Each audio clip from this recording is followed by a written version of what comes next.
Tá bom. Boa noite a todos e todas, sejam bem-vindos e bem-vindas à quarta temporada das lives Cátedra Intercom. Eu sou a professora Sônia Jacone, diretora de projetos da Intercom, e junto com a diretora científica, a professora Nair Prata, e o professor Rodrigo Gabriotti, diretor adjunto de projetos, e com o apoio e com a supervisão, a direção da diretoria executiva da Intercom, nós organizamos essa quarta temporada das lives Cátedra Intercom. Nessa quarta temporada, nós começamos no dia 19 de abril e vai até o dia 23 de junho. No total, serão 20 lives organizadas pelos grupos de pesquisas da Intercom. E as cátedras, assim como a primeira temporada, e segue essa tradição na quarta temporada, segue o tema do Congresso Nacional da Intercom, que este ano tem o tema Ciências da Comunicação contra a Desinformação. Essas lives, elas são gravadas, para depois serem disponibilizadas no YouTube da Intercom. Elas também vão gerar um produto de podcast, que é um programa que está sendo organizado, assim como na terceira temporada, em parceria com a Universidade, o Programa de Comunicação, de Pós-Graduação de Comunicação da Universidade Federal do Ceará. E neste ano nós temos a novidade que as lives também serão transformadas em e-book. Então, serão 3 produtos derivados das lives Cátedra Intercom. Nós queremos, nesta noite de hoje, dia 28 de abril, agradecer em especial o grupo de pesquisa Teorias do Jornalismo, que organizou esta live de hoje com o tema Pesquisas em Jornalismo contra a Desinformação, Credibilidade para a Defesa da Democracia. Na live de hoje, nós temos como convidados a professora Mônica Martinez, da Uniso, o professor Marcos Paulo da Silva, da Universidade Federal do Mato Grosso do Sul, e o professor Felipe Pena, diretor da Intercom também, e professor da Universidade Federal Fluminense, e temos como mediação o professor Leonel Aguiar, da PUC do Rio de Janeiro. Nós vamos ter um tempo de live de 1h30, então até às 7h30 essa live vai durar. Nós vamos ter um tempo para os convidados falarem, debaterem, refletirem sobre o tema apresentado, e também nós teremos um tempinho para os participantes que estão aqui na sala e lá no Facebook nos acompanhando, para também enviar as suas perguntas, ou pelo chat, ou também abrindo o microfone, e perguntando para os participantes. Então, nós queremos agradecer a participação de todos que se inscreveram para a live de hoje. Nós temos aí já um total de 21 pessoas na sala, mais pessoas nos acompanhando pelo Facebook. Agradecer a inscrição de vocês, que terá certificado, as lives elas emitem certificados aos participantes, e dizer que hoje, amanhã, as inscrições para a próxima live de terça-feira já estarão abertas. As lives elas acontecem sempre às terças e quintas-feiras, das 18 às 19h30. O professor Felipe Pena já chegou, acabei de ver. Olá, professor Felipe, boa noite. Obrigada aí pela participação na live, obrigada ao professor Leonel por fazer a mediação, ao grupo de pesquisa que organizou esta live, Teorias do Jornalismo, ao professor Paulo, que está fora do país, mas está aqui com a gente hoje também. Muito obrigada, professor Paulo, e a sala está com vocês. Muito obrigada e boa noite. Boa noite, Sônia, muito obrigado pela gentileza da apresentação. Agradecemos à diretoria da Intercom o convite para a gente organizar essa live aqui do grupo de pesquisa. E estou aqui, já me encontro aqui com os meus amigos e organizadores desse grupo desde a sua fundação no ano de 2008, quando em Natal a gente decidiu pela fundação do grupo, e depois em 2009 o grupo de fato começou a funcionar no Congresso de Curitiba, com o Felipe Pena, que foi o primeiro coordenador desse grupo, eu era o coordenador adjunto, o Marcos foi coordenador adjunto, quando a professora Mônica Martinez coordenou esse grupo de pesquisa aqui da Intercom. Então, boa noite a todos os presentes nessa nossa noite de hoje. Meu boa noite especial ao Marcos e ao Felipe, que estão aqui com a gente, né? A professora Mônica Martinez, ela falou comigo, se desculpou, ocorreu um imprevisto, né? Assim, imprevistos acontecem, ela não pôde estar presente aqui hoje. Mas quero agradecer também ao Marcos, que ele está lá em Michigan. A gente acabou de se falar um pouco antes aqui pelo WhatsApp, e ele me mandou uma fotinha muito bonita lá de Michigan, um solzinho lá, né? O Marcos está fora do país, então agradeço por essa gentileza de estar aqui com a gente. Bom, o nosso tema de hoje, né, assim, somos três organizadores, né, que levamos esse grupo aí ao longo desses 13 anos de existência do nosso GP. Né? O tema que a gente escolheu para a nossa fala, né, para o nosso bate-papo, para a nossa conversa, é esse que a professora Sônia acabou de dizer: pesquisas em jornalismo contra a desinformação, credibilidade para a defesa da democracia. Então, quero dar boa noite e passar a palavra ao Marcos e ao Felipe, e depois eu volto. Pode ser assim, Marcos? Você quer começar trocando uma... Pode ser, pode ser. Boa noite, então, a todas e todos, em especial aos colegas, né, o Leonel e ao Felipe, parceiros aí do grupo de teorias do jornalismo, a Sônia, que foi minha colega de doutorado, hoje diretora da Intercom, e há muitos anos que não nos vemos pessoalmente, mas foi uma grande colega. E falar nessa ocasião, né, como uma live organizada pelo Grupo de Teorias de Jornalismo, é sempre uma alegria e uma honra para mim. O Leonel fez aí uma rápida historização do grupo. O grupo acompanha um pouco a minha trajetória acadêmica ali, né? Eu comecei a frequentar ainda, né? O Felipe já estava envolvido na organização do grupo, mas ainda antes de se tornar um grupo, né? Quando era uma parte de uma divisão mais ampla, como mestrando, enfim, e depois já como doutorando eu comecei a frequentar ali já nos primeiros anos, depois como docente, e agora volto no grupo, nos congressos, com os meus orientandos. Então, assim, o grupo meio que acompanha a minha própria trajetória acadêmica. Então, falar, né, nessa ocasião é sempre uma alegria, uma honra, como eu disse.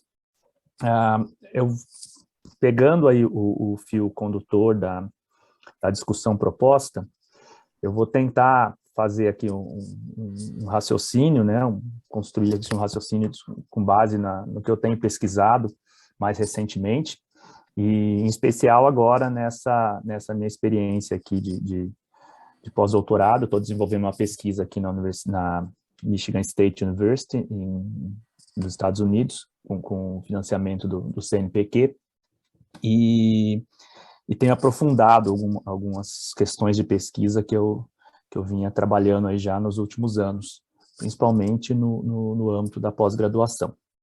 Tá? Então, eu separei aqui 3 pressupostos de fundo que têm pautado a minha pesquisa, e, enfim, que eu venho falando e trabalhando com eles nos últimos anos, e vou tentar afunilar uma reflexão mais próxima disso que a gente tem proposto aqui nessa live de hoje. Leonel, você controla, né, o meu tempo? Nós estamos em 3, sim. Acho que também, né, mas se eu começar, preparei para falar assim uns 15, 20 minutos, se eu passar muito disso, você me interrompe. Ok.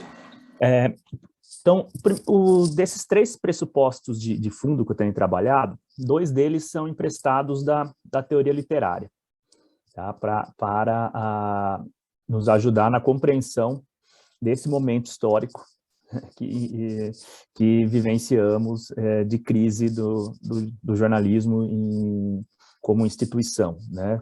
A crise de legitimidade do jornalismo como instituição. O primeiro pressuposto diz respeito ao fato de que nenhum padrão estético expressivo nenhuma forma de narrar e de se expressar no mundo se dissemina socialmente se não encontrar respaldo em padrões culturais mais amplos disseminados na vida cotidiana, que são presentes na vida cotidiana. Tá, essas estruturas simbólicas que estão presentes e pavimentadas na vida cotidiana. Eu posso explicar isso um pouco melhor à frente. O segundo pressuposto, vinculado a esse primeiro, também emprestado da teoria literária, diz respeito ao fato de que a codificação desses padrões culturais, dessas estruturas simbólicas presentes na vida cotidiana, essa codificação por um padrão expressivo, por uma forma de narrar o mundo, não se dá apenas no plano do conteúdo. Se a gente pensa em jornalismo, né, não se dá apenas no conteúdo do que o jornalismo narra, mas, sobretudo, na forma, na própria estrutura narrativa, no ritmo narrativo, na forma de narrar. Né? O jornalismo dialoga como uma espécie de narrativa híbrida da vida cotidiana, com essas estruturas simbólicas, né, que estão presentes na vida cotidiana, não só em termos de conteúdo, mas também em termos, né, de sua dimensão estético-expressiva. Quando eu digo que nenhum padrão estético-expressivo, lá no primeiro pressuposto, né, se dissemina socialmente, se não encontrar respaldo na vida cotidiana, isso serve para os melodramas estudados pelo Martim Barbeiro, né? Isso serve pelo jazz estudado pelo Hobsbawm, lá na História Social do Jazz, isso serve para os romances burgueses do século XIX, estudados pelo crítico literário italiano Franco Moretti, né? Isso serve para o funk carioca, para o sertanejo universitário, enfim, para formas simbólicas que se disseminam socialmente, gostemos delas ou não, e serve também para as práticas da chamada desinformação, né? Gostemos dela ou não. São formas simbólicas que estão sendo disseminadas na sociedade, disseminadas socialmente. No caso específico do jornalismo, né, eu entro no terceiro pressuposto de fundo, né, que eu vou apresentar aqui. O jornalismo eu entendo o jornalismo, né, como, em especial, a dimensão noticiosa do jornalismo, composto por três dimensões, há três dimensões constitutivas. Há uma dimensão ético-deontológica, quando a gente olha para uma notícia, nós sabemos que por trás daquela narração, daquela forma simbólica, há valores jornalísticos envolvidos, ou seja, estou falando de uma deontologia profissional e de uma autoridade profissional, uma autoridade jornalística. Então, quando eu olho para uma notícia, está intrínseca ali uma dimensão ético-deontológica, está intrínseca ali uma outra dimensão que é pragmática, ou seja, uma relação com a realidade fenomênica, uma relação de verossimilhança. Quando eu olho para uma notícia em tese, né, eu sei que aquilo em tese não é uma ficção, né, há uma relação pragmática com a realidade, de verossimilhança, e há uma terceira dimensão, que é a dimensão estético-expressiva. Quando eu olho para uma notícia, eu não confundo a notícia com haikai, com uma bula de remédio. Eu olho para uma notícia, aquilo é identificada como uma estrutura estético-expressiva vinculada a essas duas dimensões, essas duas outras dimensões do jornalismo. Ocorre que, nesse momento histórico de crise de legitimidade institucional da profissão, do campo, da autoridade jornalística, nessa era pode ser chamada, né, por alguns de pós-verdade, ou da era, né, ou de uma era de desinformação, e eu coloco desinformação aqui entre aspas, a dimensão estético-expressiva das notícias, que é uma dessas três dimensões, ela se adensa sobre as demais. Tá? A dimensão estético-expressiva das notícias, ela se adensa e se torna mais ganha mais musculatura sobre a dimensão ético-deontológica, ou seja, sobre os valores ético-deontológicos e sobre a autoridade jornalística, e sobre a relação pragmática com a realidade fenomênica. E isso é um terreno bastante fértil para a disseminação social de formas não jornalísticas de expressão noticiosa, formas que têm cara de notícia, mas que não são, né, que não possuem relação com essas outras duas dimensões, Isso é um forte papel, um papel de protagonismo nessa relação com o que é chamado de desinformação, né? Se a gente olha para os estudos que ganham volume a partir de 2016, no contexto da eleição de Trump aqui nos Estados Unidos, né, do Brexit, né, na Inglaterra, e por aí vai, né, em que os estudos que tentam criar tipologias para estudar a desinformação e as chamadas fake news, muitos desses estudos trabalham em torno da ideia de uma mimetização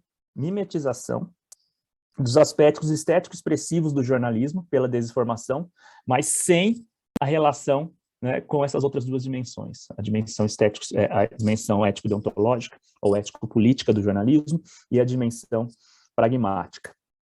As formas, portanto, de modo geral, as formas simbólicas, né, de modo geral, e aqui nós estamos falando das formas simbólicas jornalísticas, elas não são neutras em si, né? A gente não pode entender a forma de uma forma neutra ou inocente, seja qual forma, né, simbólica estejamos falando. No caso específico do jornalismo, né, a gente pode entender as formas jornalísticas como formas de conhecimento do mundo pelos próprios jornalistas, né? O jornalista olha para o mundo a partir olha para o mundo para a construção de sua narração a partir de determinados, do enquadramento de determinadas formas. Há uma frase do Deleuze, num ensaio, que ele diz que o cineasta olha, não tem ideia, ele tem ideia traço cinema, né?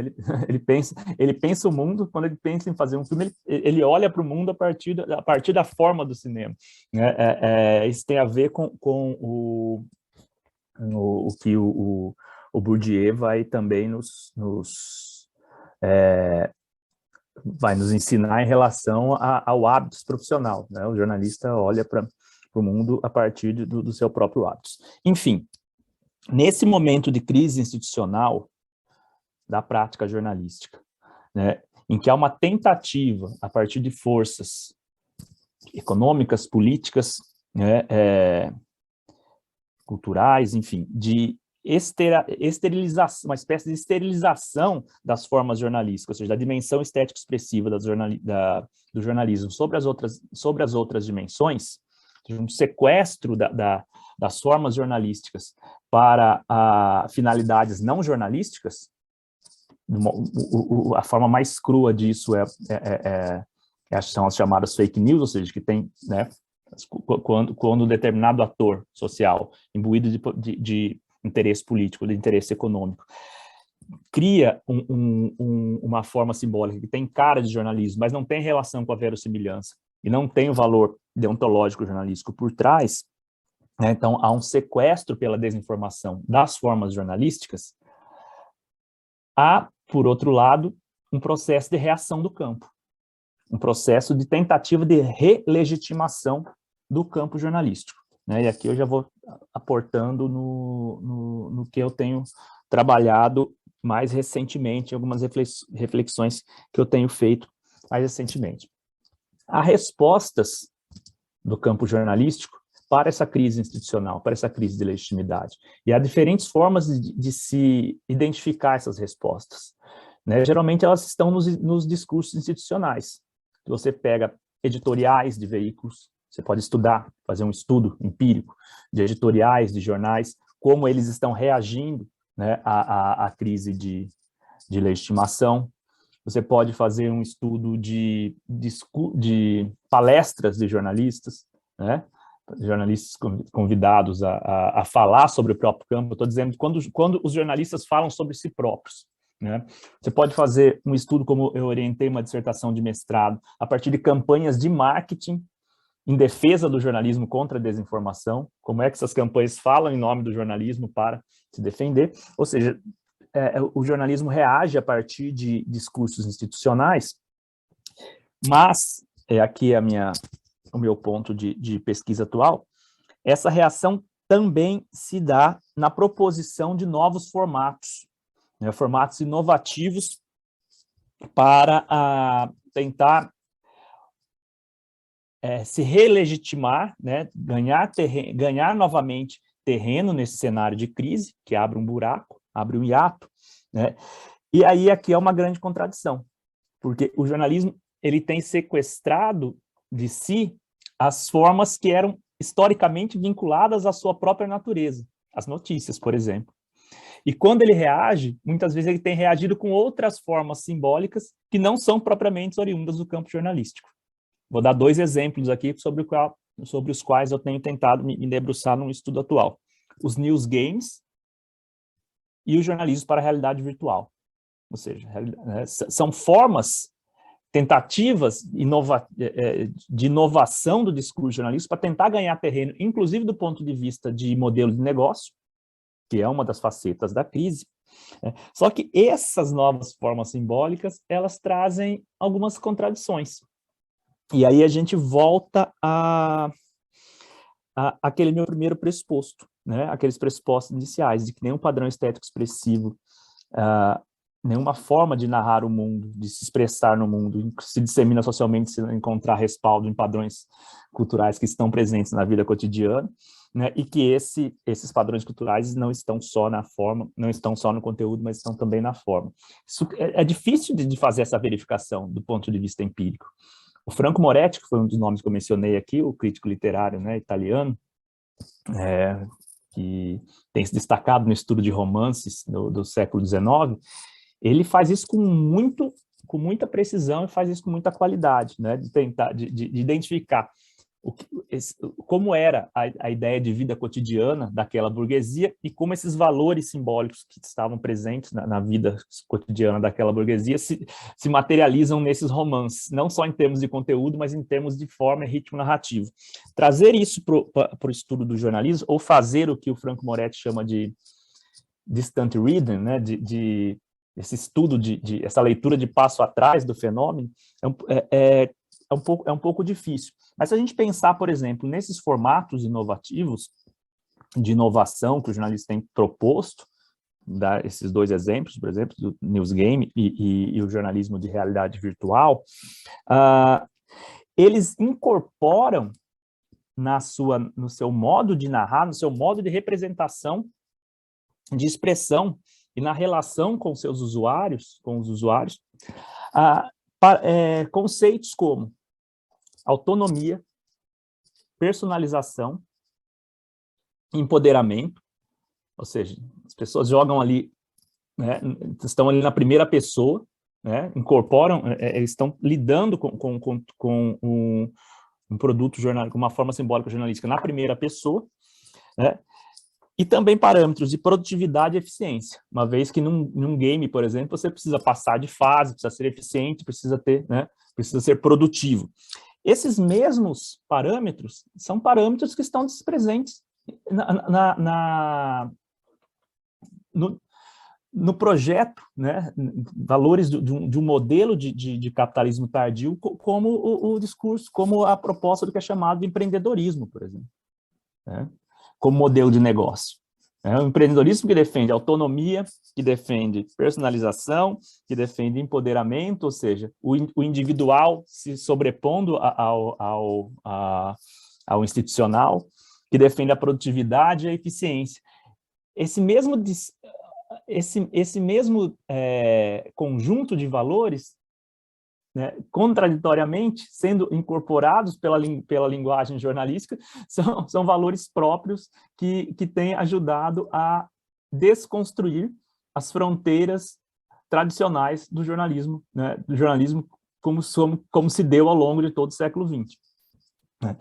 E, por outro lado, essas mesmas formas, né, inovativas do jornalismo colocam em xeque alguns outros valores que são caros não só ao jornalismo, historicamente falando, mas às instituições sociais que se fizeram hegemônicas ao longo do século XX. Estou falando da ciência, estou falando da imprensa, da ciência, estou falando da justiça, e estou falando da própria democracia. Ou seja, essas mesmas formas, quando você traz para dentro do campo jornalístico uma forma simbólica como a realidade virtual, ou como a gamificação, você coloca em xeque, você tensiona valores como veracidade, precisão e validação, ou seja, uma linha bastante definida entre ficção e não ficção. E o que é muito caro à autoridade jornalística ao longo de todo o século XX é a ideia de autoria. Quem é que é responsável por conduzir a narração jornalística? Você tira esse protagonismo do jornalista e passa isso para o usuário. Então, o que eu quero dizer, encerrando aqui já essa minha fala inicial, é de que nesse cenário de crise, então, institucional, que dá vazão para que essa dimensão específica do jornalismo em sua expressão noticiosa, que é a dimensão estético-expressiva, se adense sobre as outras dimensões, a dimensão ético-política ou ético-deontológica, e a dimensão pragmática, ela serve de um terreno bastante fértil para a chamada desinformação, e o jornalismo tenta reagir com isso, com a proposição de outras formas que não são oriundas do seu próprio campo, com novos formatos, com outras formas de se narrar a realidade, e essas formas têm encontrado alguns paradoxos, porque lidam com essas contradições de valores que são próprias do nosso tempo. Acho que é um pouco isso, Leonel, depois eu posso aprofundar um pouco as minhas reflexões. Obrigado, Marcos.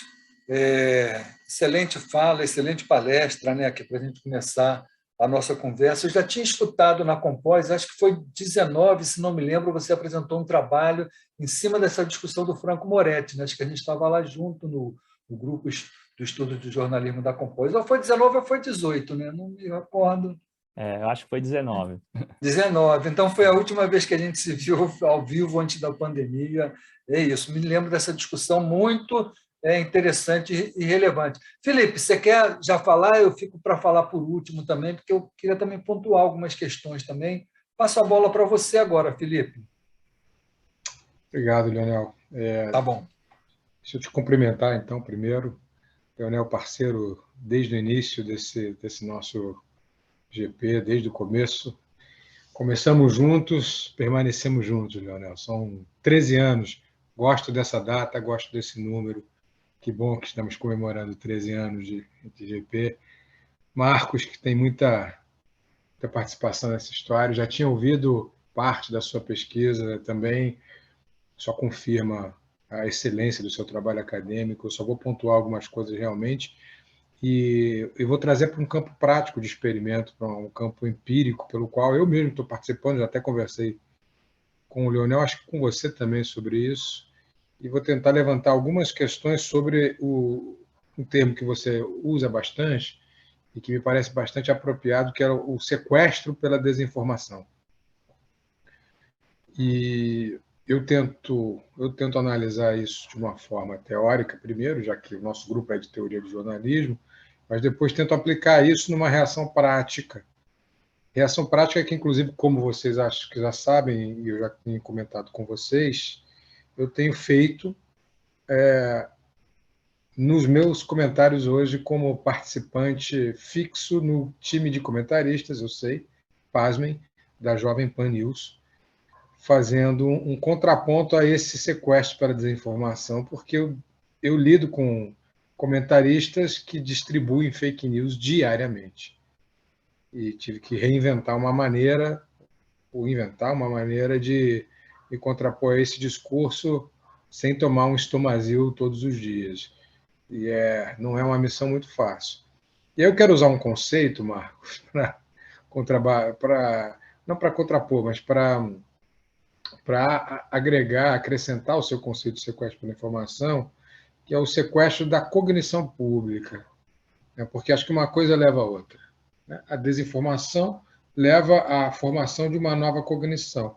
E essa cognição sequestrada se torna um novo senso comum. E depois, para você desmistificar esse novo senso comum, que não é o bom senso, a missão é árdua, é muito difícil. Um exemplo prático, o sequestro da cognição pública pode se dar de várias maneiras. Uma delas é pela linguagem, e essa é a que mais tem me interessado ultimamente. Eu vivo recomendei até em outras lives nossas mais antigas, o livro do Viktor Klemperer, A Linguagem do Terceiro Reich, porque eu acho que ele disseca bastante bem essas estratégias que são utilizadas hoje no governo Bolsonaro. Quando eu sequestro pela linguagem, esse paradigma da cognição pública refeita, ele se torna quase que indefensável. Por exemplo, o termo direitos humanos foi sequestrado na cognição pública, né? Direitos humanos viraram direitos de bandido no discurso da extrema-direita, e você dificilmente consegue desconstruir esse discurso. Palavras-chave para causar o terror em um determinado grupo da população são usadas de forma ampla. Palavras como comunismo, aborto, etc., tem uma função de assustar e sequestrar a cognição pública. Quer dizer, o aborto, por exemplo, ele não é tratado como um problema de saúde pública, mas sim como um ato satânico, né? Como se todo mundo quisesse fazer um aborto e fosse favorável a se matarem fetos diariamente apenas por prazer sádico. E é muito difícil que se empreenda discussões racionais quando esse controle do imaginário é exercido através desse sequestro da cognição pública, que se dá no campo da linguagem pela desinformação, né? E aí o Marco é muito bem, o Marco Paulo vai muito bem nessa discussão e nessa teorização. A minha questão é, e eu vou passar a bola para vocês, porque eu não posso ser objeto da minha própria pesquisa, então não estou pesquisando sobre isso. Eu estou fazendo empiricamente. Aliás, temos 20 pesquisadores aqui, 24 com todos nós. Se alguém tiver interessado em fazer essa pesquisa, eu agradeço bastante. A minha pergunta, a minha questão é como se contrapõe esse discurso num ambiente em que ele já está quase que 100% impregnado. É possível mudar essa cognição? Essa é a minha questão. Então, o que está acontecendo? Eu estou lá na Jovem Pan como comentarista, uma emissora cujo público é 97%, isso é pesquisa da emissora, composto por fiéis e restritos eleitores de Bolsonaro, que têm uma cognição pública sequestrada pela desinformação. Está claro até aqui? Eu acho que concordamos com isso, né? Então, quando o sujeito fala lá em abortismo, em gaysismo, em vários termos usados, quando um comentarista X, eu não quero citar nomes, ele se refere a algum personagem da esquerda e usa a palavra esquerdopata, isso é aceito por aqueles 97% com esse sufixo de patia, de doença. E aí venho eu falando para esse público como alguém identificado com o campo progressista, ou com a esquerda propriamente dita. Então, de que maneira seria possível, Marcos, e a todos que estão nos assistindo, eu conseguir mudar essa cognição pública se ela já está sequestrada? Como é que eu pago esse resgate? De que maneira eu pago esse resgate? De que maneira eu desfaço esse sequestro? Pela desinformação, pela linguagem, se ele já está completamente referendado e repetido diariamente. Há programas na Jovem Pan que tem 4 comentaristas, todos eles bolsonaristas, repetindo conteúdos de desinformação. Há outros que têm 3 bolsonaristas e um que não é. É até curioso, o programa se chama 3 em 1.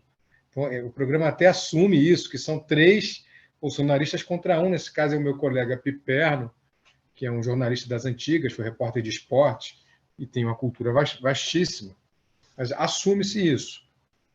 Eu participei 3 meses de um programa que é o Morning Show, em que tinha um apresentador, tinha 2 apresentadores, um casal de apresentadores, teoricamente neutros, 2 comentaristas bolsonaristas e eu participando. Esse papel hoje no Morning Show é feito pelo Guga Noblar, filho do Ricardo Noblar, que é identificado com pautas progressistas e ele mesmo se confessa um jornalista ligado à esquerda.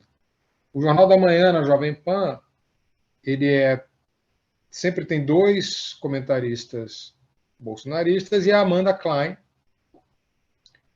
que faz uma pontuação mais progressista e tenta desconstruir essa desinformação. E eu faço o Jornal da Tarde, sempre contra um ou dois comentaristas bolsonaristas, e gente que tem uma credibilidade muito, muito contestável. Por exemplo, Paulo Figueiredo, estou citando nomes agora, porque o Paulo Figueiredo tem alguns escândalos nas costas dele que são conhecidos de muitas pessoas. O neto do presidente, do último presidente da ditadura, do último ditador, né, foi envolvido em problemas aqui com o Hotel Trump, no Rio de Janeiro. Mas ainda assim goza de um prestígio entre as hostes bolsonaristas gigantesca. E, incrivelmente, se diz não bolsonarista. É um negacionismo do negacionismo. Impressionante, mas ainda assim consegue sequestrar o público pela desinformação. Consegue perpetuar esse sequestro da cognição pública. E aí a minha questão é, como pagar esse resgate? Será que vale a pena? Eu tenho muitas dúvidas, eu tenho muitas questões. A questão número 1, é possível pagar um resgate? Ou seja, é possível que eu me inclua? E aí eu estou realmente questionando e peço perdão por ser muito autorreferente, mas é porque eu acho que vale a pena, nesse ano de eleição, a gente pensar nisso.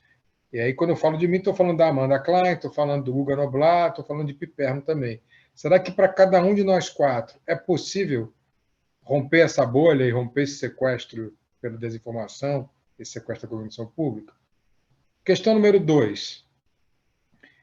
Se é possível, qual é a linguagem que eu devo utilizar? Que o Guga deve utilizar, que a Amanda deve utilizar? A mesma linguagem deles, contrapondo no mesmo tom de voz, com a mesma agressividade? Terceira questão, se eu tenho uma informação qualificada que se contrapõe a uma desinformação que é veiculada diariamente por essa emissora, é possível que racionalmente eu consiga jogar no debate a minha informação e pagar esse resgate? Quarta pergunta, se não for possível através do discurso racional, de que outra maneira isso é possível? É possível mudar esse controle do imaginário por uma forma não racional do discurso? De que maneira? Vocês entendem a complexidade do debate? E eu estou pegando muito carona na tua pesquisa mesmo, Marcos, porque talvez seja a forma literária, talvez eu tenha que pedir ajuda à teoria da literatura, talvez eu tenha que pedir ajuda à psicanálise, né, que é um dos meus campos de estudo. Não sei. Talvez eu tenha que pedir ajuda a outras áreas do saber para entender o que fazer. Eu, Amanda, o Piperno, o Guga Noblat. E a quinta questão, que realmente é que mais me incomoda. Será que tudo isso não é em vão? Que no final das contas eu não acabo apenas legitimando um discurso, dizendo, está vendo, a Jovem Pan tem lá o contraponto. Então, os caras são super democráticos, porque podem falar todas essas inverdades, esse culto à desinformação, porque tem lá 4 comentaristas em programas esparçados, que são pessoas progressistas e que dão uma outra formação contextualizada. Será? Ou será que eu sirvo simplesmente de escada e estou sendo só uma escada para isso? Então, são 5 questões que eu deixo aí levantadas, e se alguém estiver interessado em estudá-las, sabe que conta muito com a minha ajuda, conta muito com a minha vontade de ver uma pesquisa sobre isso, porque vai ajudar não só a mim, vai ajudar a outros companheiros que estão lá, e ajudar principalmente a entender se é possível uma reação a esse sequestro pela desinformação, como diz o Marcos, esse sequestro da cognição pública. Se é possível ou não, ou simplesmente é melhor sair de lá e deixar os caras falando sozinhos, como falam em alguns programas. Eu queria muito que alguém se debruçasse sobre essas questões, que obviamente eu não consigo me debruçar porque sou parte do processo. Estou envolvido pessoalmente, então não posso ser objeto da minha própria pesquisa. É uma questão muito lógica para a gente que trabalha com teoria há tanto tempo, com pesquisa há tanto tempo. Então deixo essas provocações e essas questões aí no ar. Peço que vocês assistam terças e quintas, 13h, ao jornal que eu estou fazendo agora. Farei outros, mas nesse momento estou fazendo esse jornal às terças e quintas na Jovem Pan, de 1 às 3 da tarde, ou vejam os vídeos, né, que estão no YouTube. Se quiserem participar de uma pesquisa e me ajudarem, eu ficaria muito grato e ajudaria muito a entender esse processo e até a tomar decisões, que eu tenho muitas dúvidas se devo tomá-las ou não. Mas só para concluir, é um debate que tem que ser feito, porque chegou a uma emissora que está tendo mais audiência que a CNN, por exemplo. É uma emissora da mídia tradicional, com elementos dessa crise de legitimidade da imprensa levantada pelo Marcos, levado ao mais profundo paroxismo e levado ao mais profundo grau de desinformação, porque o tempo inteiro essas mesmas pessoas que são parte de uma imprensa que é streaming, que é uma imprensa mainstream, que está lá junto com a Globo News, junto com a CNN, junto com a Band, mas que passa o tempo inteiro criticando a imprensa e deslegitimando outros grupos de imprensa.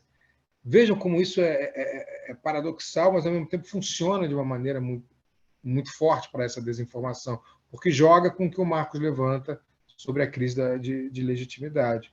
Então, esse jogo está muito bem amarrado por parte desses comentaristas bolsonaristas em termos de desinformação. É isso, Leonel. Eu queria deixar essas questões e pedir ajuda a todos, se for possível. Obrigado, Felipe, também pela sua exposição e pelas questões que você levantou aqui também.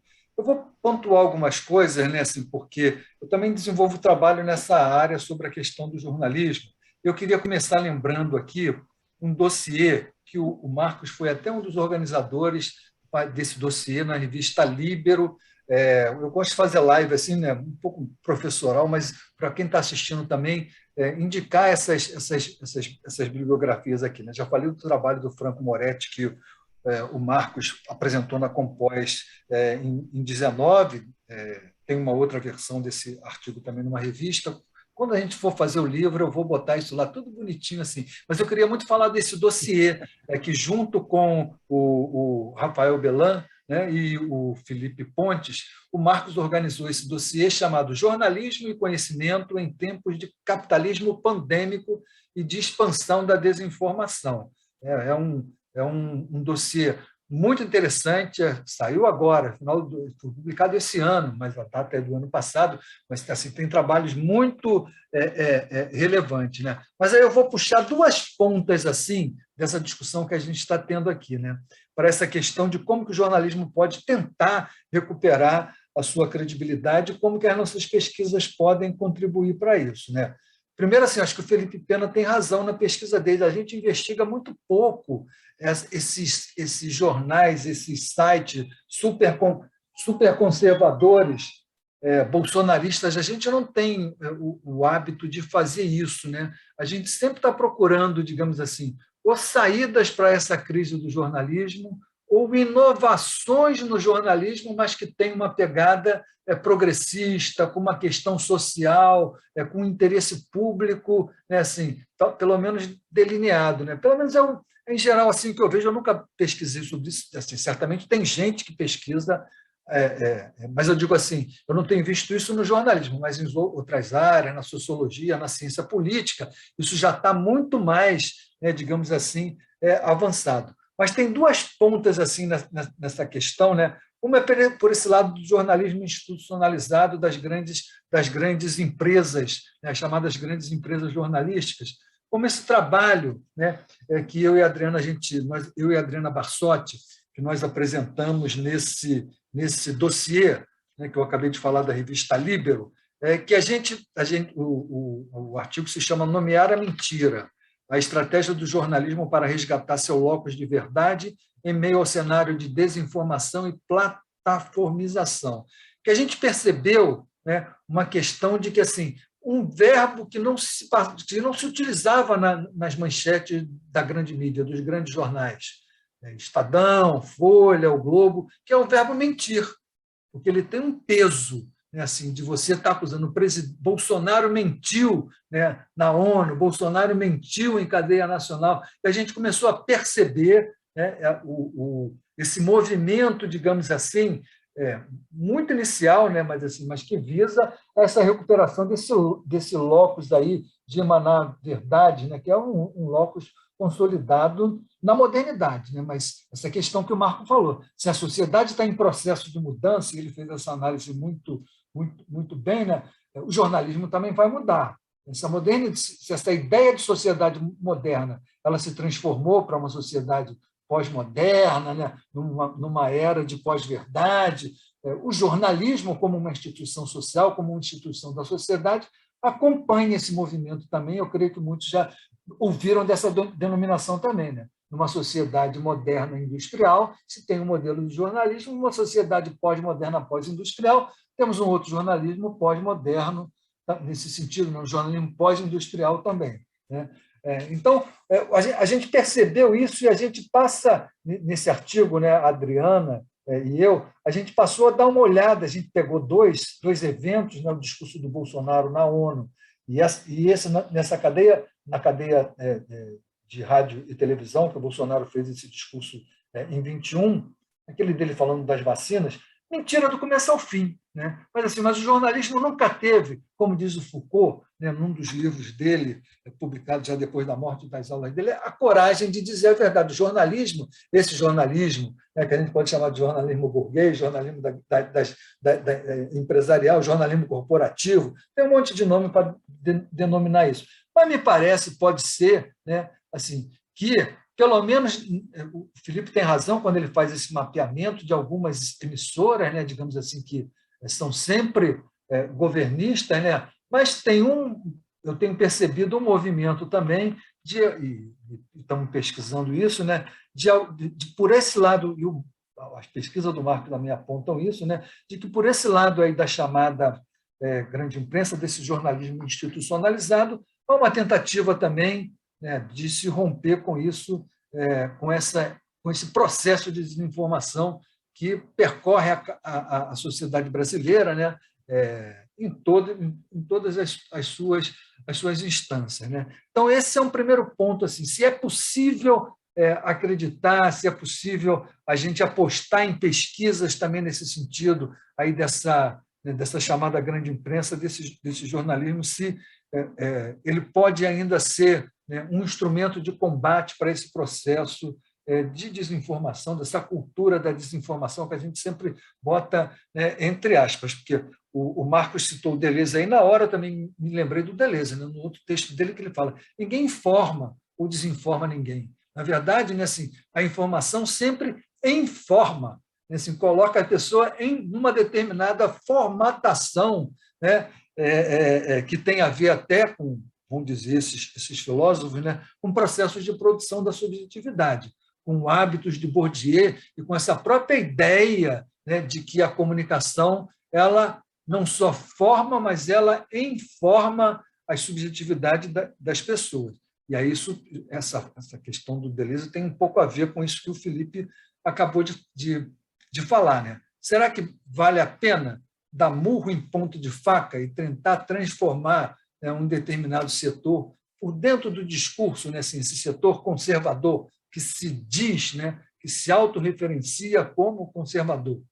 Eu acredito que muitos aqui devem ter pessoas na sua família que fazem hoje em dia esse discurso com, aí sim eu diria, com coragem, sim, se auto-intitula conservador e defende seus pontos de vista, questões que talvez há 10 anos atrás a gente não via na sociedade brasileira com essa clareza. Então, a gente tem esse primeiro ponto, né, assim, nessa mídia institucionalizada, nesse jornalismo ali, da chamada, que antes se chamava grande imprensa.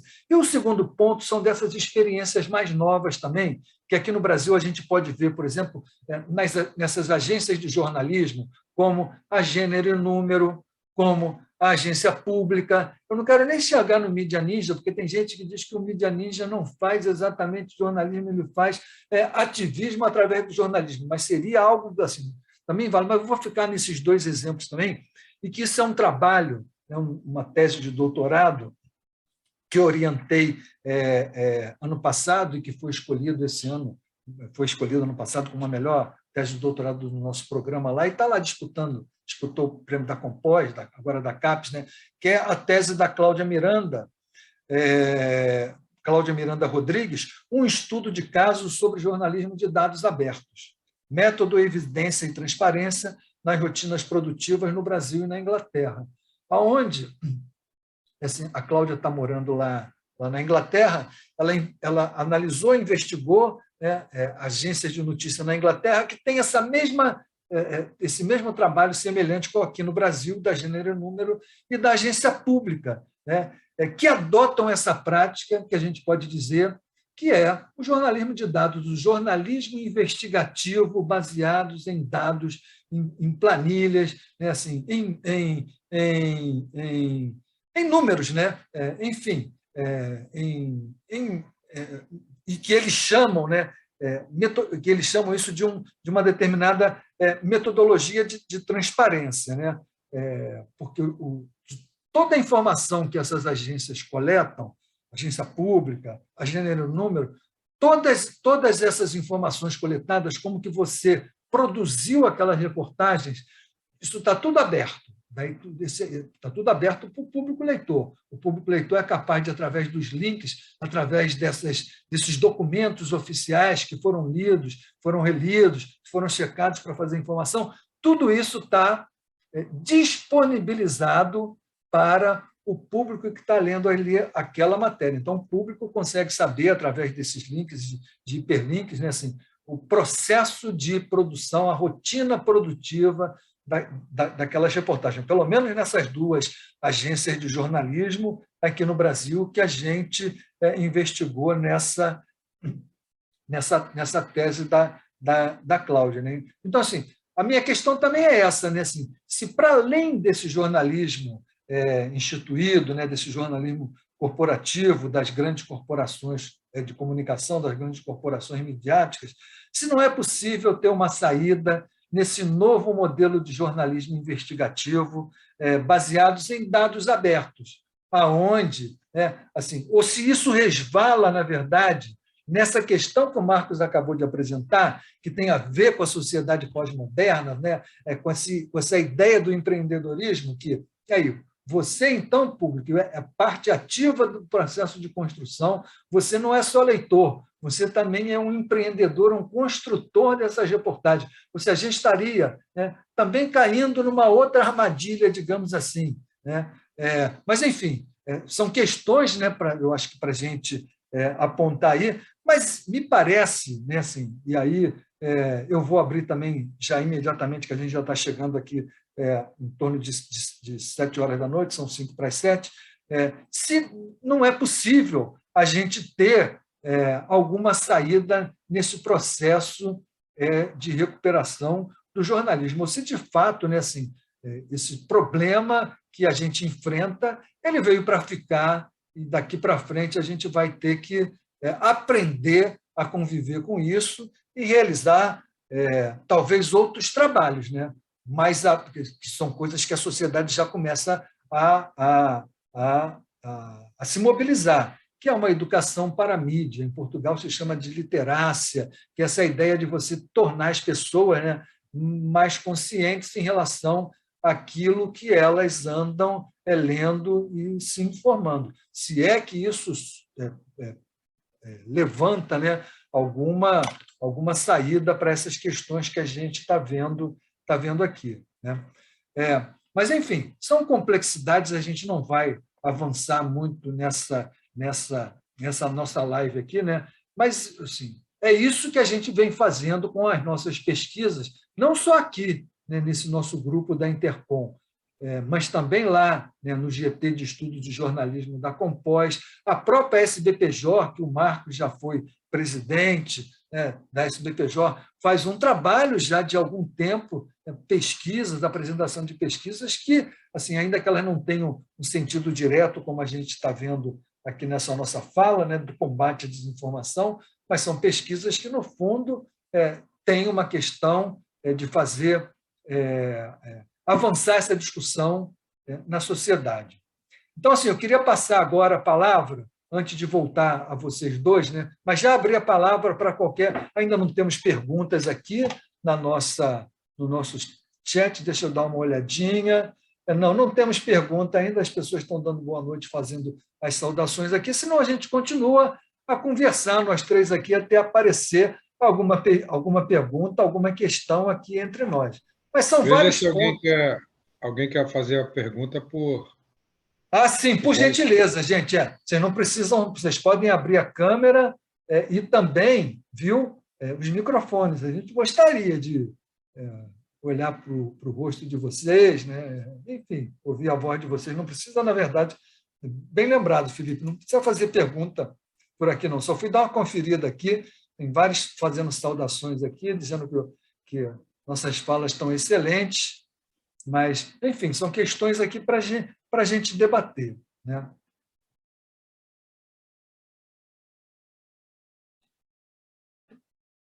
Se você quiser, pode fazer a pergunta também direto aqui. Abre só o microfone e fala, Cleiton, fique à vontade.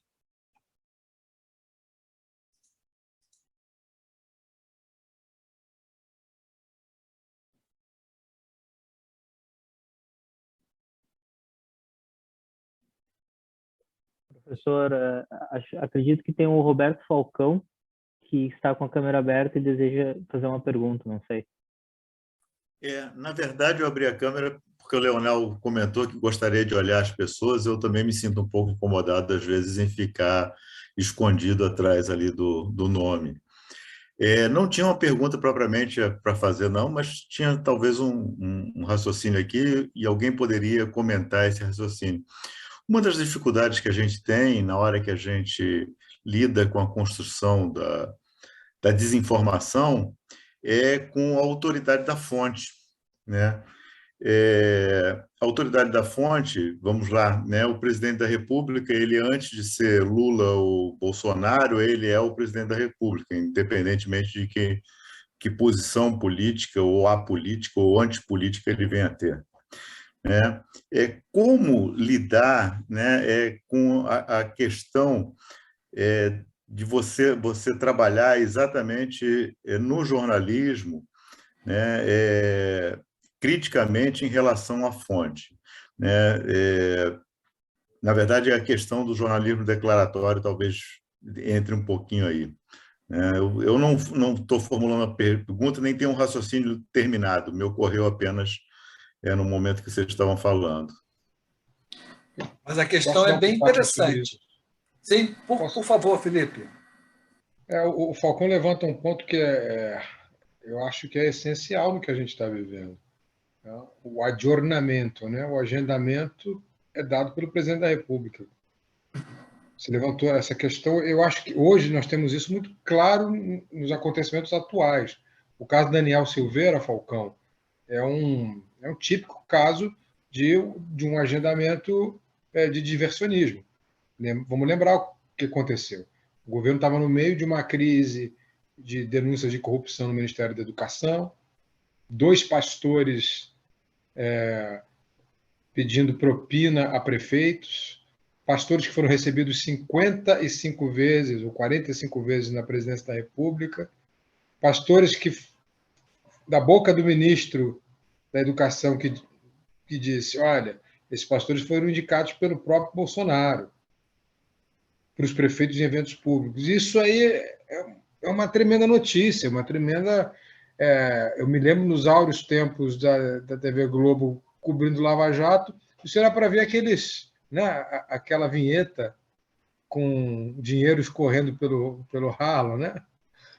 Porque é muito claro o esquema de corrupção, ali está tudo desenhado, tudo desenhado. Aí vem o Bolsonaro e dá o indulto, a graça ao Daniel Silveira. Agendou o debate público, porque é o presidente da República que pode fazer isso. Como vinha fazendo desde sempre. Eu me lembro de ter apresentado um trabalho, Leonel, logo no Intercom de 2019, eu acho que foi, setembro de 19, sobre isso, o agendamento reativo do presidente com o Golden Shower.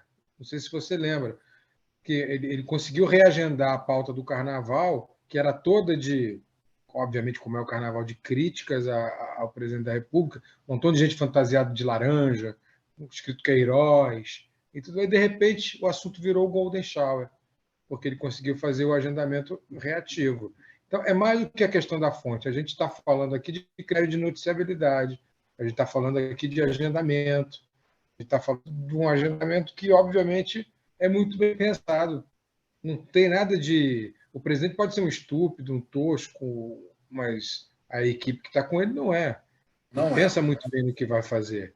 Isso é a trupe da comunicação é muito competente, muito competente. Há uma semana a imprensa só fala de Daniel Silveira, um obscuro deputado do Rio de Janeiro, que só se tornou deputado porque quebrou a placa de Marielle.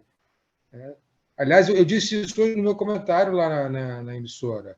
Me perguntaram se era a pergunta era: está sendo o Daniel Silveira, ao circular pelo Palácio, se recusar, sem a tornozeleira eletrônica e tudo mais, está achincalhando o STF, está sendo um desrespeito? Eu falei, é mais do que isso, está sendo um desrespeito ao STF e também está desvirtuando a pauta, está comprando a pauta, sequestrando a pauta, para usar um termo do Marco. Está sequestrando a pauta, porque só se fala nisso. Ou seja, é o agendamento reativo que funciona como diversionismo. E a gente cai nessa. A gente que eu falo é a imprensa em geral. A gente cai nessa o tempo inteiro. Parou-se de falar na corrupção do MEC. Há uma semana não se fala na corrupção do MEC. Há uma semana só se fala no Daniel Silveira. Então, isso é um cuidado que tem que ter o tempo inteiro. E infelizmente, parece que os editores desaprenderam a fazer jornalismo. Porque isso deveria ser tratado no corpo da própria matéria. Eu, se sou editor do Jornal Nacional, trato disso no corpo da própria matéria. Falo, olha, isso veio no momento em que o governo estava respondendo a um processo crítico de denúncias no Ministério da Educação e o assunto foi ventilado pelo Bolsonaro para desviar o foco. E trago pessoas da academia até para referendar esse discurso. Porque não dá, Falcão, não dá para a gente ficar refém disso. Enfim, me estendi demais, mas eu queria realmente... Eu passei por isso hoje. A pergunta do Falcão tem a ver, né? Porque assim, quando a gente estuda critérios de noticiabilidade, a notoriedade da fonte, que é um desses, né, um valor notícia que tem a ver com conteúdo, ele é fundamental, né, nesse sentido. Então, o presidente da República, realmente, a fala dele é isso que você disse. Bolsonaro ou Lula, assim, não dá para você ter um jornal que não aparece nenhum presidente. Mas eu tenho observado, né, assim, que, pelo menos no Jornal Nacional, o Bolsonaro não aparece mais. A figura dele é muito raro você ver a imagem do Bolsonaro, não só porque eles não respondem ao Jornal Nacional, né? Mas mesmo quando tem algum evento de relevância, ele raramente ele vai estar lá no jornal. É uma nota seca, sem imagem, que o locutor fala. Não sei se isso configura, né, um tipo de resistência, algum tipo de mudança. Isso, na verdade, essa pesquisa eu não fiz. Eu fiz essa outra do aparecimento do verbo mentir, né? Porque Bolsonaro mentiu, o presidente da República mentiu. Eu nunca tinha visto isso, né, assim, nos grandes jornais com essa ênfase, né? Mas, enfim, deixa eu passar para uma outra pergunta aqui, antes que eu me perca, que a pergunta está subindo aqui, da Samária. Ela diz, excelentes falas. Uma questão, será que deveríamos investir mais na epistemologia do campo, discutindo mais com o público o que seria jornalismo, notícia, ou será que alguém, além de nós, se interessaria por essas questões? Isso é muito bom. Eu tenho essa mesma dúvida também, né? Assim, será que tem mais gente do que aqueles que estão, assim, ou são jornalistas, ou são professores de jornalismo, ou estão na academia, não sei se na academia, mas estão no jornalismo, porque nem sei se todo mundo da comunicação também se interessa. Alguém gostaria de trocar umas ideias? Deixa eu fazer uns raciocínios, passando um pouco, acho, pela Samária, mas também pela fala do Felipe anterior. Enfim, primeiro, em relação a como a imprensa tem reagido, né, a isso, isso passa pela pergunta do Roberto Falcão também, mas vou tentar fazer um raciocínio aqui não só em termos de conteúdo, na linha do que eu, né, falei na minha abordagem inicial, passando pelo que o Felipe traz da experiência lá na Jovem Pan. Se a gente pensa a ideia de imparcialidade como um preceito jornalístico, um paradigma, né, aventado ao longo do século XX, enfim, construído, integrado ao discurso de autolegitimação do jornalismo ao longo do século XX, como isso se manifesta em forma, né, na dimensão expressiva da notícia, ela se relaciona com essa ideia que o Felipe colocou de ouvir os dois lados. Né? Você coloca a ideia de ouvir os dois lados é incorporado no modus operandi do jornalismo, e isso passa pela própria forma, seja no jornalismo, né, em qualquer mídia. Né? E então, nesse sentido, né, passa-se uma valoração de que a ideia de imparcialidade está vinculada à ideia de justiça. Só que, do ponto de vista empírico, a imparcialidade, muitas vezes, ou na maior parte das vezes, não é justa. Ela legitima um status quo. Você ouviu? Então, o Felipe fala, né, pergunta, né, será que a Jovem Pan, né, quando convida um comentarista de um espectro mais do campo progressista, né, não é para legitimar um formato, né, jornalístico de que somos profissionais, de que fazemos jornalismo, né, estamos fazendo jornalismo, uma tentativa de legitimação, né, do próprio discurso? E aí eu avanço para um conceito que foi incorporado à semântica jornalística nos últimos anos, não só no Brasil, mas, né, no mundo ocidental como um todo. Isso é muito forte aqui nos Estados Unidos, que é a ideia de polarização. A ideia de polarização é uma construção, muitas vezes, que tem de polarização política, tem uma relação muito forte com a presença no campo midiático. Existe polarização, os caras puxam a régua para a direita, e o que é o centro passa a ser tratado como extrema esquerda. Eu acompanhei um caso que eu via muitas semelhanças com o que acontece no Brasil, foi a indicação para a juíza da Suprema Corte, recentemente aqui nos Estados Unidos, que seria o equivalente ao nosso STF. O Biden, quando ele, na campanha eleitoral, ele faz uma promessa que se eleito, ele indicaria a primeira juíza, uma mulher negra, né, para ocupar o cargo na Suprema Corte aqui, equivalente ao nosso STF, e ele faz a indicação da juíza Jackson, Ketanji Jackson, acho que é o primeiro nome dela. E eu acompanhei na rádio pública aqui o processo da sabatina. O discurso dos republicanos colocava uma juíza, né, com uma carreira no campo jurídico e respaldada no campo jurídico, ao ponto de ser indicada para compor a Suprema Corte aqui, como se ela fosse da extrema esquerda.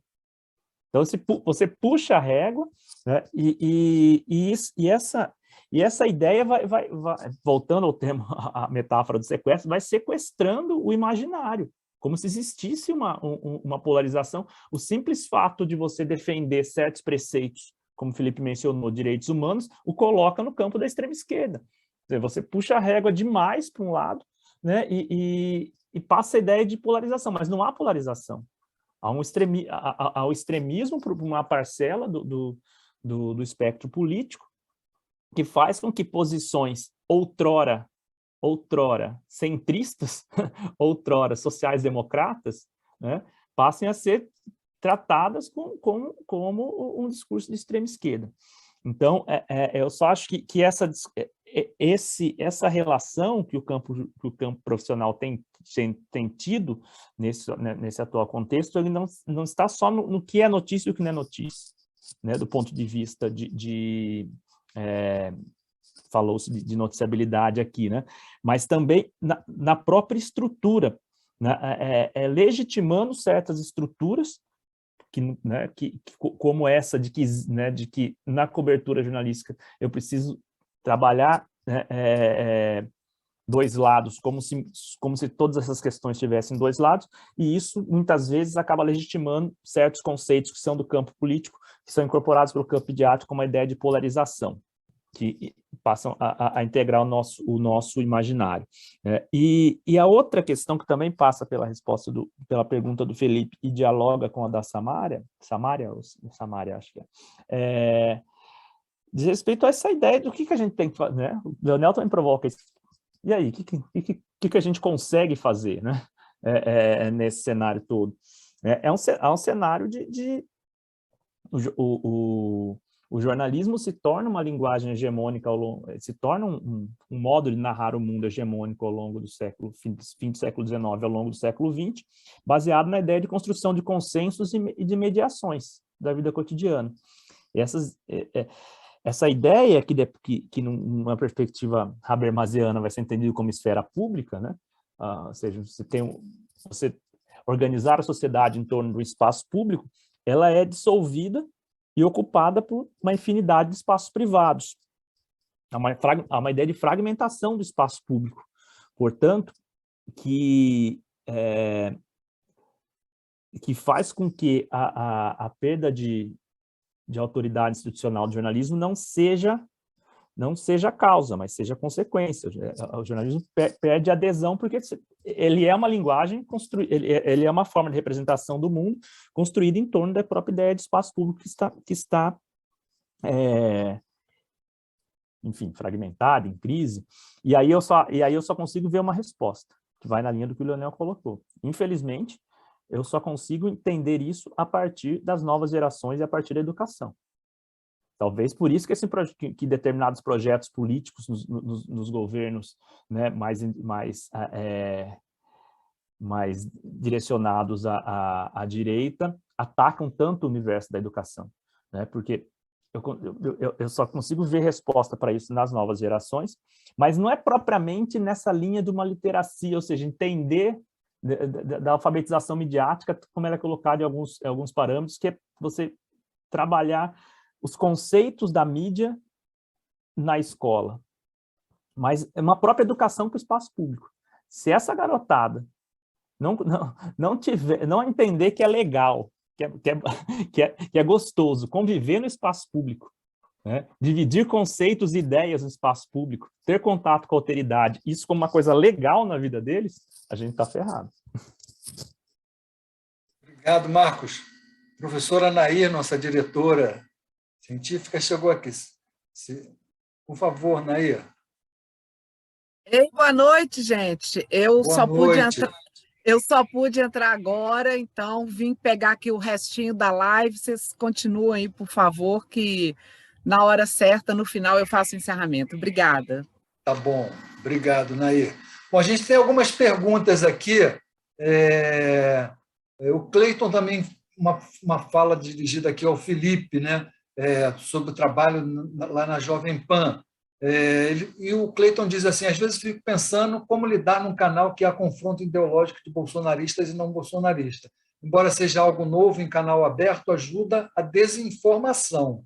Será que a empresa está mais preocupada em ganhar audiência, mantendo algumas figuras reacionárias e radicais e às vezes promotoras de fake, do que um jornalista mais justo com informações reais ao público? Acho que a gente acabou de discutir essa questão aqui agora, que o Marcos apresentou, acho que muito bem. Mas, Felipe, você quer, enfim, dar uma resposta ao Cleiton, conversar com ele? Vou falar com o Cleiton, até porque eu vou pedir desculpas, eu vou sair daqui a uns 10 minutos. Como vocês sabem, eu tenho um bebê de 7 meses em casa e demanda algumas preocupações aqui. Já me foram demandadas. A gente está encerrando 7h30 em ponto, Felipe. Então vou encerrar. Faltam 15 minutos. O Ernesto só respondendo ao Cleiton, a pergunta do Cleiton é a minha pergunta também, né? Foi uma das minhas questões finais. Não é? Será que eu estou servindo de escada para esse tipo de posicionamento? Ou será que eu estou conseguindo contribuir de alguma maneira para quebrar um pouco desse sequestro, né, pela desinformação? Vou citar de novo o Marcos. É isso, Cleiton, eu te convido já a me ajudar, já te convido a fazer a pesquisa junto, a tentar entender isso. Se você se interessar, está convidado. Eu vi que teve uma pergunta do André Gonçalves também, que vai muito por aí também, ele fala sobre o apagamento de pautas e a questão do Lula, quando o Lula falou sobre o aborto. É bem interessante também, né? Porque o Lula falou uma coisa e ela foi totalmente deturpada. O Lula falou que o aborto é uma questão de saúde pública. Não disse que era favorável ao aborto, mas logo essa pauta foi sequestrada pela desinformação. Ela foi apresentada como uma defesa do aborto. quando não era uma defesa do aborto. E o Lula foi logo aconselhado a não levantar essas pautas, porque essa pauta só interessa à extrema-direita, e a pauta que interessa à esquerda é a pauta da economia que está acontecendo. Então é o seguinte, André, respondendo ao André e também ao Cleiton, que as perguntas dialogam. E uma coisa é a gente pensar, não pode ter o apagamento de pautas, verdade. Ao mesmo tempo, a gente também não pode ser agendado pelas pautas de costumes que eles querem agendar. Então, não querem falar que tem 20 milhões de pessoas que não sabem o que vão comer hoje no Brasil. Hoje saiu uma pesquisa do FMI que coloca o Brasil como o nono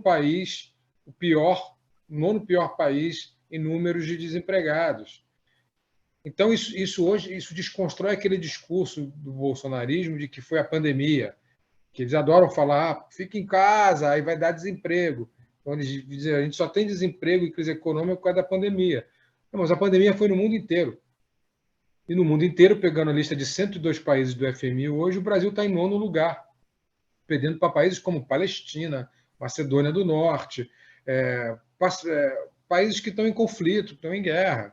Né? Tirando 2 ou 3, o Brasil estaria em 3º, 4º lugar como o pior país. Então tem que contextualizar. O que eu defendo, André, é que não se apague a pauta, mas se contextualize ao máximo e não se priorize essa pauta, porque é preciso falar das pautas que o governo está tentando esconder. E essas pautas dizem respeito à corrupção no MEC, dizem respeito à inflação 12%, inflação dos alimentos muito mais que 12%, então o povo pobre sofre muito mais, né? O povo da periferia, das comunidades, porque não tem o que comer diariamente. Então isso tem que ser levado e apresentado o tempo inteiro no readjornamento, no reagendamento. Isso eu me preocupo o tempo inteiro, de responder uma pergunta trazendo uma nova pergunta, porque tem que ter um reagendamento. Então, se o cara me pergunta sobre o aborto, eu falo, olha, é uma pauta que diz respeito mais ao legislativo do que ao executivo. E é verdade. Não é o presidente da República que vai decidir se o aborto é legal ou ilegal. Isso é uma questão que cabe ao legislativo formular a legislação. Mas quero dizer a vocês que essa pauta está em questão porque o governo está querendo esconder tais pautas. E aí digo quais são as pautas. Então, André e Cleiton, é uma postura que eu tenho tido, tenho tentado, mas ainda tenho dúvidas se ela funciona ou não numa emissora, como você muito bem diz, que tem essa predominância de agentes da desinformação da extrema-direita. Não sei se funciona, realmente eu não tenho essa resposta. Eu gostaria muito que pessoas como você pesquisassem isso e me dessem uma possibilidade de resposta. O Cleiton, Felipe, está pedindo para você depois entrar em contato com ele, ver algum tipo de e-mail que ele possa falar com você, que ele é estudante de jornalismo da Federal do Acre. Me manda seu e-mail aí, Cleiton, por favor. Pode colocar aqui, Cleiton, se você não se incomodar. Tem mais uma pergunta aqui também da Renata. Será que ainda dá tempo? Acho que dá tempo se a gente responder rapidinho, que a gente tem que encerrar 7h30 em ponto, né? A Renata pergunta, o resgate da cognição pública passaria pelo resgate da dimensão ético-deontológica e estético-expressiva do jornalismo, nesta nova praça pública que são as redes sociais? Explorar a oralidade do YouTube, por exemplo, o agendamento via redes sociais, como o Bolsonaro faz, primeiro presidente brasileiro a fazer isso. Questão complexa, Renato, acho que a gente, só um pitaco aqui, eu acho que assim, já encaminhando para o fim, eu dou a minha resposta aqui rapidinho para você, Renato. Eu acho que a crise do jornalismo, como a gente está vendo aqui, ou pelo menos desse jornalismo, né, instituído, desse jornalismo corporativo, ele tem a ver com a crise dessa sociedade moderna, né, com a crise da modernidade e com essa mudança que a gente está vendo. O Marcos apontou aqui também que não é só o jornalismo que está em crise, o espaço público também está em crise. E não é de agora também. Então, são questões, né? O Felipe apontou essa série de sequestros cognitivos. Quando a gente olha a relação da palavra liberdade, né? Como é que ela se coloca, né? De maneiras tão diferentes hoje em dia. Então, eu tendo a entender assim, a resposta é complexa, não sei se dá para a gente abordar, mas a crise do jornalismo, me parece, é mais um aspecto da chamada crise da modernidade, complexa e multifacetada. Marcos, por favor. Só encerrando e agradecendo, então, Eu digo que se a gente, às vezes, a atividade de pesquisadores nos faz pessimistas, né?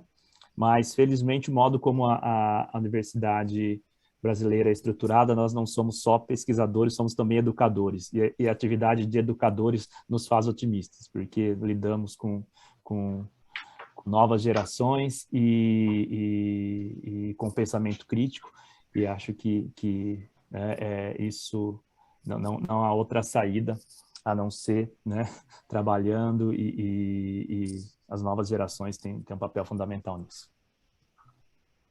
Felipe, por favor, suas palavras também finais. Eu só queria agradecer mais uma vez essa parceria a você, ao Marcos, principalmente a você, Leonel, parceiro de primeira hora, sempre lado a lado ali na construção do grupo. Pô, a gente lembra que a gente deu o primeiro curso de pós-graduação dos 4 programas do Rio de Janeiro de mestrado e doutorado junto, lá na PUC. Foi a primeira Há 15 vez que anos atrás. Há 15 anos, um pouco antes da fundação do grupo. Foi uma revolução, né? Porque não tinha, não era aula, era aula presencial, né? Com os 4 programas de pós-graduação juntos. E aí, daí, a partir daí, a parceria se tornou cada dia mais real, mais próxima, mais profícua. Te agradeço muito, Leonel, por você ser quem você é. Acho que esse grupo está muito de pé também pela edificação que você construiu em torno de nós.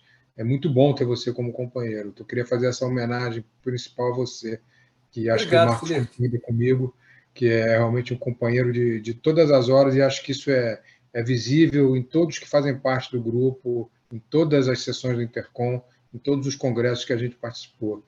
Você, acho que essa é a unanimidade que a gente busca, Leonel. E nas palavras do Marcos, você, além do jornalista, além do pesquisador, é realmente um educador. É esse educador que nos guia e que, nesse momento, está nos guiando como coordenador do grupo. Muito obrigado por você estar aqui e por nos guiar sempre. E um abraço para todos que participaram hoje. Obrigado, Felipe. Fiquei emocionado com as suas palavras. Obrigado também ao Marcos, né? São longas trajetórias que nós 3 aqui estamos juntos. Nair, obrigado, por gentileza, a palavra é sua. Uma boa noite a todos os presentes aqui. Muito obrigado de coração, viu? Principalmente aos alunos, né? Assim, aos jovens mestrandos e doutorandos que aqui se encontram, e também ao pessoal de graduação. Obrigada, Leonel. Obrigada, Marcos. Obrigada, Felipe. Uma alegria e uma honra ter o grupo de pesquisa Teorias do Jornalismo organizando este quarto encontro da nossa 4ª temporada da série de lives Cátedra Intercom. E vocês discutiram o tema central desse nosso encontro, dessa nossa série, que é a desinformação. Então, nada como o grupo de teorias do jornalismo para discutir a informação com propriedade, né? Eu não pude estar presente desde o início, estava em outra atividade, então a professora Sônia Jaconi fez a abertura, o Silvio Simon, que também é da diretoria científica, acompanhou, agradeço o Silvio, e agora eu estou aqui para encerrar em nome da equipe que organiza essas lives. Então, muito obrigada ao grupo. Quero lembrar quem nos acompanha que essa live estará disponível daqui a alguns dias no perfil da Intercom no YouTube. Então, você pode usar essa live como material de pesquisa, como material didático em sala de aula. Então, assim, você tem um material aí maravilhoso, prontinho, sobre desinformação, que é a palavra-chave desse ano. Lembrando também que o grupo de pesquisa Praxis-Jor fez uma parceria com a Intercom e está transformando todas essas lives em podcasts. Então, são 2 episódios por semana, então daqui a pouquinho, na semana que vem, na terça-feira, já vai ser lançado o Papo Com sobre este episódio. E o podcast, você sabe, você pode usar à vontade também como material didático, como material de pesquisa. É fácil de você ouvir em qualquer lugar. E o terceiro produto derivado dessa série de lives é um e-book. Então, no Congresso da Intercom, em setembro, em João Pessoa, nós vamos lançar o e-book derivado dessas lives. Cada live vai produzir um texto e o GP também, Teorias do Jornalismo, vai produzir o texto derivado dessa live. Então, essas lives são desdobradas em vários produtos para que todos possam aproveitar bastante, se beneficiar bastante dessas discussões. Então, mais uma vez, obrigada ao GP, Teorias do Jornalismo, e eu quero convidar todos vocês para a próxima live, na próxima terça-feira, dia 3 de maio, que vai ser organizada pelo GP Games da Intercom. O tema é Os Games nas Eleições de 2022, Desinformação e Cultura Gamer nas Campanhas Políticas. Então, é um tema bem interessante e nós vamos ter a presença da Sueli Fragoso, da Universidade Federal do Rio Grande do Sul, e Luísa Santos, da Fundação Getúlio Vargas. A mediação vai ser do Ivan Mussa, da Universidade Federal da Paraíba, e o José Messias, da Universidade Federal do Maranhão.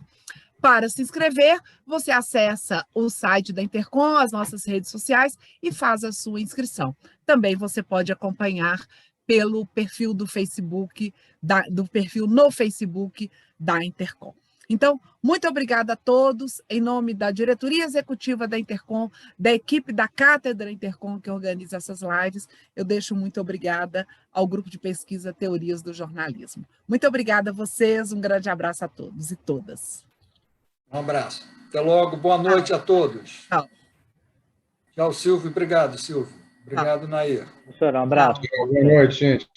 Avisando ao Cleiton e ao André que eu mandei e-mail para os dois aí, viu? Já está da caixa de e-mail de vocês. Marcos, curta muito os Estados Unidos aí, viu? Obrigado. Falou, Obrigado, um abraço. Obrigado, Leonel, Felipe, Nair, Silvio, obrigado a todos que participaram. Tchau, gente.